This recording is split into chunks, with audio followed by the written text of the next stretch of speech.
Hello friends, आप सबका हमारे YouTube channel MKC study world में स्वागत है। चलिए हम लोग शुरू करते हैं कक्षा 9 का जो पाठ 2 है उसका। ठीक है, हम लोग पार्ट 1 खत्म कर चुके हैं और उसमें जितनी भी घटनाएं थी, जितनी भी समस्याएं थी, सबको हम लोगों ने निपटा लिया था। और उसके बाद जो अगला पार्ट है, ठीक है, उसको हम लोग इस वीडियो में शुरू करने जा रहे हैं। वीडियो शुरू करने से पहले आप लोग वीडियो को लाइक कर दीजिएगा और ज़्यादा से ज़्यादा दोस्तों तक क्या कर दीजिए, सब्सक्राइब कर दीजिएगा। ठीक है, ताकि ज़्यादा से ज़्यादा लोग इस वीडियो का फ़ायदा उठा सकें। ठीक है, देखिए हम लोगों को क्या था कि जो पिछला वाला जो फ्रांस की घटनाएं थी, फ्रांस क्या, उसके बाद से जर्मनी कह रहे हैं, फ्रांस था, उसके बाद इटली था, उसके बाद से जर्मनी था। ठीक है, तो इन सब की जितने भी समस्याएं थी या जितने भी प्रकार की वहाँ पे राष्ट्रवादी भावनाएं जगी थी, ठीक है, उन सब के बारे में हम लोगों ने बारी बारी से क्या किया था, पढ़ा था। ठीक है, मगर चलिए अब उसमें जो भी अभी देखिए, ये आप लोगों का ये पार्ट खत्म नहीं होगा। ठीक है, इसका आधा जो भाग है ना वो कक्षा 10 में मिलेगा। तो इसमें क्या है कि जो अगली पार्ट है हम लोग देखेंगे कक्षा 10 में, मगर इसमें जो है ना अगला दूसरा भाग है पार्ट 2, वे सब हम लोग इस पार्ट में देखना शुरू करते हैं। चलिए देखिए, तो इसमें क्या है ना कि ये जो पार्ट है, पार्ट का नाम है यूरोप में समाजवाद और रूसी क्रांति। ठीक है, तो जो यूरोप था वहाँ पे समाजवाद हुआ और ये कहाँ पे हुआ, रूस में। ठीक है, तो खास करके रूसी क्रांति का इस पर क्या प्रभाव पड़ा, फ्रांस की जो क्रांति थी उसका रूस पे क्या प्रभाव पड़ा, रूस की जो क्रांति थी वो कैसे हुआ, किस प्रकार की घटनाएं थी, उन सब के बारे में हम लोग इसमें क्या करेंगे, जानेंगे। देखिए पार्ट 2 है, ठीक है, भाग 1 है इसका, इसमें ना 4-5 भाग हैं, इसमें भी उन सबको बारी बारी से हम लोग क्या करेंगे, देखेंगे। देखिए हम लोगों का जो पार्ट है, पार्ट का नाम है सामाजिक परिवर्तन का युग। अब देखिए क्या हुआ कि जब ये जो समाज था, ठीक है, खास करके वहाँ के जो फ्रांस के जो समाज थे या जो रूस के जो समाज थे, जब वहाँ पे घटनाएं होंगी तो एकदम स्वाभाविक है कि वहाँ के जो भी समाज हो गए, जो भी ग्रुप होगा, जो भी समूह होगा, उन सब के अंदर कोई ना कोई परिवर्तन अवश्य होगा। ठीक है, तो उसमें जो परिवर्तन था, जैसे कि कुछ लोग थे उदारवादी थे, कुछ रेडिकल थे, कुछ रूढ़िवादी थे, ये सब अलग अलग ग्रुप के समूह के लोग थे।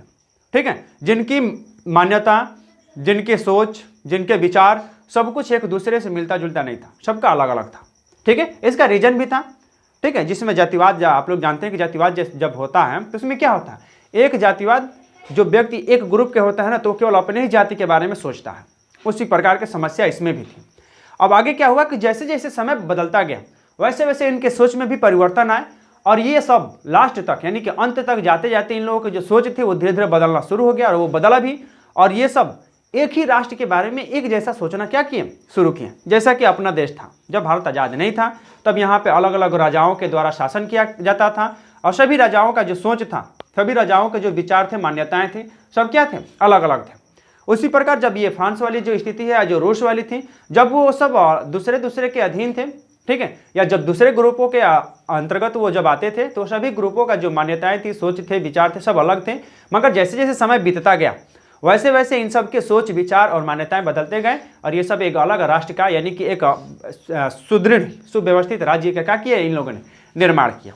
ठीक है, तो चलिए इस पाठ के बारे में हम लोग जानते हैं। जो पहला पॉइंट है यहाँ पे, ये खास करके जो पिछला है ना उसके बारे में ये बताने का प्रयास कर रहा है। देखिए कह रहा है कि 18वीं शताब्दी से पहले जो उन लोगों का समाज था, कहाँ का, फ्रांस का, वो 2 वर्गों में विभाजित था। ठीक है, कौन कौन सा, स्टेटस और उसके बाद से क्या, श्रेणियों में बढ़ चुका था। ठीक है, तो जो स्टेटस है ये भी एक प्रकार का ग्रुप है या श्रेणी मान लीजिए, इन दोनों में क्या हुआ था, वो बढ़ चुका था। उसके बाद क्या था कि समाज के जो आर्थिक था, आर्थिक मतलब धन या संपत्ति, ठीक है, आर्थिक और सामाजिक जो सत्ता था, इन सब पे किसका कब्जा हो गया था, कुलीन वर्ग का। ठीक है, कुलीन वर्ग और चर्च, ठीक है, ये दोनों, ये जो चर्च वाला था, ये चर्च वाला आता था पादरी में, और कुलीन वर्ग, तो कुलीन वर्ग है ये जो संपत्ति वाले थे, जिनके पास बहुत ज़्यादा धन था, संपत्ति था। ठीक है, जिनका वर्चस्व सबसे ज़्यादा था वहाँ पे, ये खास करके धनी वर्ग के लोग थे। ठीक है, उसके बाद से अगला जो पॉइंट है, लेकिन क्या हुआ ना कि जो क्रांति था, तो जो क्रांति हुआ था वहाँ पे, वो क्रांति ने इस प्रकार के परिवर्तन लाए कि सभी के जो दिमाग थे, ठीक है, उन सब में कुछ ना कुछ परिवर्तन हुआ। और परिवर्तन होगा तो क्या होगा, आप लोग जानते हैं कि एक अलग समाज का, एक अलग ग्रुप का संगठन होगा। देखिए क्या हुआ कि जब क्रांति के बाद हुई, ठीक है, तो क्रांति के बाद इस संरचना में बदलाव की संभावना दिखाई देना शुरू हो गया था या दिखाई देने लगा था। कारण क्या था कि जब क्रांति हुई तो बहुत से विचारधारा के लोग सामने आए और वो सब अपनी अपनी विचारधारा लोगों के सामने रखना क्या किए, शुरू किए। और उन सब के द्वारा यह बताया जाने लगा कि हम लोगों का जो समाज था पहले अलग था, अब अलग है। कारण क्या है कि पहले हम लोगों के ऊपर दूसरा कोई शासन करता था तो वो अपने ही देश का था, मगर अब ये जो लोग शासन कर रहे हैं दूसरे देश के हैं।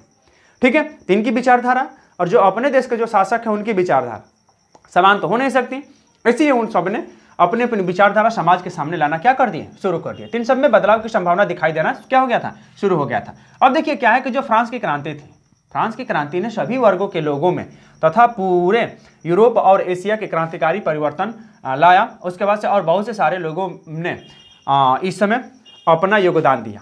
ठीक है, तो जो फ्रांस की क्रांति थी पूरा यूरोप ही नहीं, एशिया महाद्वीप, अफ्रीका, जितने भी उसके संबंधित जो राष्ट्र हैं उन सबके अंदर परिवर्तन आना क्या हो गया था, शुरू हो गया था। जितने भी महाद्वीप हैं, ठीक है, उन सबके अंदर इन लोगों को ना प्रेरणादायक माना जाता था, क्योंकि अगर हम भी वैसा करेंगे तो हमारा भी राष्ट्र उसी प्रकार से बनेगा जैसा कि उसका है ना। जैसे कि आप लोग देखे थे कि जब फ्रांस के जब लुई 16वां था, तो जब वो अमेरिका को आज़ाद कराया था, तो उस समय क्या था कि लोग अमेरिका को प्रेरणादायक मानते थे कि अमेरिका के जो रहन सहन है, जो वहाँ की बोलचाल है, वहाँ के जो भी सरकार के जो शासन करने के तरीके हैं, वो सब हमसे क्या है, अलग है, और वहाँ के लोग इस प्रकार के नियम से खुश हैं। तो वो लोग अपना प्रेरणादायक अमेरिका को मानते थे, मगर वो अमेरिका तो अलग है। ठीक है, तो उसके पास जो यूरोप और जो एशिया थे, खास करके ये सब अपना परिवर्तन का जो स्रोत है ना, वो फ्रांस को मानते थे। कहाँ से कि फ्रांस में परिवर्तन सबसे पहले आया था, ठीक है, राष्ट्रवाद का। तो इसमें क्या हुआ कि जब ये जो फ्रांस में जो क्रांति हुई थी, ठीक है, तो ये पुराने जितने भी युग थे उसमें एशिया के और उसके बाद यूरोप का, इन सब में परिवर्तन आना शुरू हो गया था। इसमें बहुत से लोगों ने अपना योगदान दिया। जैसे कि भारत में क्या थे, राजा राम मोहन राय थे, ये भारतीय थे जो इस प्रकार की क्रांति में मतलब कि इस प्रकार की क्रांति भारत में भी लाना चाहते थे। और उसके बाद जो फ्रांसीसी व्यक्ति था, ठीक है, डेरोजियो, ये भारत में, ठीक है, आप लोग जानते हैं कि उस समय भारत में फ्रांसीसी, पुर्तगाली, उसके बाद से क्या कहते हैं कि डच, स्पेनिश, ठीक है, ये सब भारत में आ चुके थे। तो यही जो फ्रांसीसी हैं, ठीक है, ये भारत में रह करके ये लोग अपना शासन चला रहे थे। उसके बाद क्या हुआ कि लेकिन सभी पक्ष बदलाव के पक्ष में नहीं थे। अब ये क्या हुआ कि जितने भी उसमें ग्रुप थे, जितने भी समूह थे, वो सब आप लोग जानते हैं कि एक राष्ट्र में सभी लोग एक विचारधारा के, एक मान्यता के नहीं हो सकते। सभी की विचारधाराएं अलग अलग थी, सभी की सोच अलग अलग थी, इसलिए जितने भी उसमें समूह थे सब लोग अलग अलग विचारधारा के थे और वो सभी लोग बदलाव के पक्ष में नहीं थे। ठीक है, सबकी क्या थी, अलग अलग मत थे, अलग अलग विचारधारा थे। उसमें क्या था, आप लोगों को पहले ही बताया कि कुछ लोग विचारधारा के ऐसे लोग थे जो लोग परिवर्तन लाना चाहते थे, कुछ लोग ऐसे थे कि परिवर्तन हो धीरे धीरे, और कुछ लोग ऐसे भी लोग थे कि वो परिवर्तन के पूरा खिलाफ थे, यानी कि परिवर्तन होगा ही नहीं, जो पुरानी परंपरा है ना उसी पर आधारित शासन व्यवस्था चलाई जाएगी। ठीक है, मगर क्या हुआ ना कि जैसे समय बिताना इन लोगों के भी विचारधारा बदल गए थे। ठीक है, चलिए देखिए, इसमें क्या था, जो पहला ग्रुप था उसका नाम था उदारवादी। देखिए इन सब में सबसे बढ़िया अगर माना जाए तो उदारवादी ही लोग थे। ठीक है, जो उदारवादी लोग थे ये राष्ट्रवादी थे, पहला कंडीशन।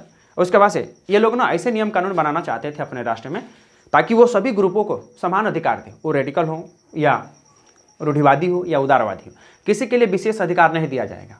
ठीक है, इनके द्वारा जो भी नियम बनेगा उसमें। उसके बाद से क्या हुआ कि इनकी जो विचारधारा थी, इनके जो सोच थे अपने राष्ट्र के प्रति था, न कि अपने ग्रुप के प्रति। ठीक है, और उसके बाद से क्या था कि ये लोग चाहते थे ना कि परिवर्तन हो, जितनी पुरानी परंपराएं हैं, नियम कानून हैं, सबको बंद करके उसके बाद नए सिरे से नए कानून लागू किया जाए और वो सभी के ऊपर समान रूप से लागू हो। ठीक है, तो इस प्रकार के विचारधारा के लोग थे। देखिए ये क्या था कि जो उदारवादी लोग थे ये परिवर्तन के पक्ष में थे, तेजी से बदलाव। उसके बाद इनका जो विचारधारा था सभी धर्मों के, सभी वर्गों के बराबर सम्मान मिले। और यहाँ पे ये जो शासन व्यवस्था जो बनने वाला था ना, तो इन लोगों के विचार से ना वंशानुगत नहीं होना चाहिए। वंशानुगत मतलब राजा का पुत्र राजा नहीं बनेगा, राजा वही बनेगा जो उसके योग्य होगा। ठीक है, ये लोग राजतंत्र के खिलाफ नहीं थे। कहने का मतलब ये है कि ये लोग वंशानुगत मतलब कि राजा का पुत्र राजा नहीं बनेगा, राजा वही बनेगा जो उसके योग्य होगा। ठीक है, तो ये जो वंशानुगत था इसके खिलाफ थे। उसके बाद अगला क्या है, रेडिकल। तो रेडिकल जो ग्रुप था ये परिवर्तन के पक्ष में था, लेकिन परिवर्तन कैसे, परिवर्तन धीरे धीरे। देखिए जो परिवर्तन के पक्ष में थे, इनका जो परिवर्तन का जो मत था, बदलाव धीरे धीरे हो। विचारधारा क्या थी, इनकी जो विचारधारा थी वो आबादी के ऊपर निर्भर करता था। कहने का मतलब कि ये लोग ऐसी सरकार का गठन करना चाहते थे या ऐसी सरकार सत्ता में लाना चाहते थे जिनके समूह के लोग ज़्यादा हों। ठीक है, मान के चलिए कि अगर रेडिकल समूह के लोग ज़्यादा हों, ये इनका विचारधारा था कि उसी समूह के राजा बनेगा, और या अगर रूढ़िवादी समूह के लोग ज़्यादा हों तो इन्हीं के ग्रुप का राजा बनेगा। ठीक है, तो इनकी जो विचारधारा थी आबादी बहुमत के समर्थक पर आधारित था। और उसके बाद ये निजी संपत्ति के समर्थन में थे। ठीक है, निजी संपत्ति यानी कि कोई भी संपत्ति है तो वह व्यक्ति अपने पास रखना चाहता था, सरकारी संपत्ति नहीं। मगर जो ये उदारवादी थे ना, ये लोग संपत्ति अपने मतलब कि निजी संपत्ति के खिलाफ थे। ये लोग कहते थे कि निजी संपत्ति नहीं होना चाहिए, ऐसी संपत्ति हो जो सरकारी संपत्ति भी हो, उसके बाद से निजी संपत्ति भी हो, अपना भी कुछ हो और सरकार का भी हो। मगर ये लोग पूरा खिलाफ थे। ठीक है, और ये लोग भी वंशानुगत के खिलाफ थे। कहने का मतलब कि जो शासन व्यवस्था है वो वंशानुगत नहीं होना चाहिए। ठीक है। अगला जो पॉइंट है ये वाला है रूढ़िवादी। सबसे खतरनाक ग्रुप यही था, रूढ़िवादी। ठीक है, ये पुरानी परंपरा के पक्ष में थे, बदलाव के खिलाफ थे। इन लोगों की मान्यताएं थी कि जो पुरानी परंपरा है उसको ख्याल में रखा जाए, उसको भूला नहीं जा सकता। ठीक है, उनके आधार पर शासन चलनी चाहिए। अगर ऐसा नहीं होता है तो हम लोगों के द्वारा अपने जो पूर्वजों के द्वारा जो मान्यताएं प्राप्त थी उन सबको धोखा देना है। ठीक है, और अपमान करना है, इनका मानना यह था। तो कुल मिलाकर के कहने का तात्पर्य यह है कि ये लोग पुरानी परंपरा पर आधारित नियम कानून को मानने वाले थे और ये लोग चाहते थे कि पुरानी परंपरा के आधार पर क्या हो, शासन व्यवस्था चलती रहे। ठीक है, जैसे कि आप लोग जानते हैं कि पुरानी परंपरा में क्या था कि कुछ विशेष वर्गों को विशेष अधिकार मिला था। उस अधिकार को देखिए, ये लोग अपना अधिकार खोना नहीं चाहते थे। इन लोगों को जन्म के आधार पर ही विशेष अधिकार मिले थे और ये लोग चाहते नहीं थे कि हम लोग अपना विशेष अधिकार खोएं। इससे क्या होगा ना कि हमारा समाज में जो क्या होता है, जो सम्मान होता है, जो इज्जत होता है, वो क्या हो जाएगा, कम हो जाएगा। और ये लोग चाहते नहीं थे। पहले से ज़िंदगी राजाओं महाराजाओं के जिए हैं, अगर आगे चल करके ये लोग लेबर की या मजदूर की ज़िंदगी जीना पसंद करेंगे नहीं ना। इसीलिए ये लोग चाहते थे ना कि हम लोगों का जो स्टेटस है, जो हम लोगों का जो हैसियत है, ये पहले जैसा बना रहे। इसीलिए ये लोग बदलाव के खिलाफ थे और ये लोग रूढ़िवादी कहला है। ठीक है, अगला पॉइंट क्या है? अगला पॉइंट है औद्योगिक समाज और सामाजिक परिवर्तन। अब देखिए क्या हुआ कि जब इस प्रकार के जब ये भावनाएं तीन ग्रुप जब अपना अपना विचारधारा जब क्या कहते हैं कि समाज में लाना शुरू कर दिए, तो उस समय क्या हुआ ना कि यहाँ पे औद्योगिक क्रांति भी शुरू हो गया था। औद्योगिक क्रांति मतलब कि अनेक प्रकार के तेजी से कंपनियां स्थापित हो रही थी। वहाँ पे परिवहन के रास्ते बन रहे थे। एक देश से दूसरे देश लोग आना जाना शुरू कर दिए थे। बहुत तेजी से इसमें क्या हुआ, परिवर्तन आया। ठीक है, अब जब परिवर्तन हो गया तो आप लोग जानते हैं कि जहाँ पे भी कंपनियां ज़्यादा बसती हैं वहाँ पे ज़्यादा से ज़्यादा लोग रहना शुरू कर देते हैं, वहाँ पे लोग बसना शुरू कर देते हैं, शहर का निर्माण हो जाता है, वह शहर फैलना शुरू हो जाता है, बहुत से सामानों का उत्पादन होता है। जब उत्पादन होगा तो व्यवसाय बढ़ेगा, जब व्यवसाय बढ़ेगा तो बहुत से लोगों को रोजगार मिलेगी। ठीक है, तो इस प्रकार से बहुत से कंडीशन होना शुरू हो गए थे उनके समय में। ठीक है, अब देखिए इनके बारे में देखते हैं लाइन से। तब क्या हुआ कि जब राजनीतिक था, ठीक है, राजनीतिक नए युग की पहचान, ठीक है, पहचान थे। तो देखिए कहने का मतलब यह ना कि जो राजनीतिक जो दल था, ठीक है, जो राजनीतिक जो भी दल थे वो एक नए युग के पहचान था। कारण क्या था कि जो भी राजनीतिक दल होता है, आप लोग जानते हैं जैसे कि मान चलिए हमारे ही राज्य में, ठीक है, अभी चुनाव होने वाला था, चुनाव हो भी गया है, ठीक है, मगर रिजल्ट अभी घोषणा बाकी है। अब इसमें आप लोग देखेंगे कि जब चुनाव होने वाला था तो उसमें सभी पार्टियां अपने अपने पक्ष में क्या कर रही थी, बढ़िया बढ़िया बात लोगों के सामने रखने का प्रयास कर रही थी और वो यह बताती थी लोगों को कि हमारी पार्टी दूसरे पार्टी से बढ़िया है। ठीक है, तो इसमें क्या था ना कि जब ये औद्योगिक जब क्रांति चल रहा था इसमें, तो क्या हुआ कि जितनी भी राजनीतिक पार्टियां थी वो लोग ना परिवर्तन लाने के पक्ष में थी। ठीक है, यही कह रहा है कि जो भी राजनीतिक पार्टियां हैं वो परिवर्तन के रास्ते दिखाई देना शुरू कर दिए थे राजनीतिक पार्टियों के बल पे। ठीक है, यही कह रहा है कि नए युग की पहचान थे। फिर कह रहा कि यह युग गहन सामाजिक एवं आर्थिक बदलावों का था और इसमें नए शहरों का, उसके बाद से क्या हुआ, निर्माण हुए, नए औद्योगिक क्षेत्र का विकास हुए और रेलवे का विस्तार हुआ। इतने प्रकार के परिवर्तन होना शुरू हो गए। और आप तो जानते हैं कि कोई भी सरकार आती है तो अपनी अलग अलग स्कीम लाती है जो जनता के लिए लागू करता है और जनता उसका क्या करती है, लाभ उठाती है। भले ही बात यह अलग है कि किसी को मिलता है और किसी को नहीं मिलता है, किसी को ज़्यादा मिल जाता है, किसी को थोड़ा सा भी नहीं मिलता है, तो ये बात अलग है, मगर सरकार स्कीम तो लाती है ना। ठीक है, तो देखिए इसी प्रकार की ये सब बदलाव आना वहाँ पे शुरू हो गया था। नए नए कंपनियाँ उत्पन्न हो गई थी, क्षेत्र औद्योगिक क्षेत्र शामिल होना शुरू हो गए थे, वहाँ पे रेलवे का विस्तार होना शुरू हो गया था। इस प्रकार के विस्तार बहुत ज़्यादा होना क्या हो गया था, शुरू हो गया था। अब देखिए क्या हुआ कि औद्योगिकरण ने औरतें, पुरुषों और बच्चों सबको कारखाने में लाने, कहने का मतलब कि जो भी व्यक्ति वहाँ पे रह रहे थे, ठीक है, जिनके पास किसी प्रकार का व्यवसाय नहीं था, वो सब सोचते थे कि घर पे बैठने से बढ़िया कि हम लोग चला जाए, हम लोगों के द्वारा जो भी कंपनियां खोली हमारे पास में उन पे चल करके काम किया जाए, काम के बदले कुछ ना कुछ पैसा तो मिलेगा ही। मगर औद्योगिकरण तो शुरू हुआ था, मगर उसमें कुछ कमियां थी।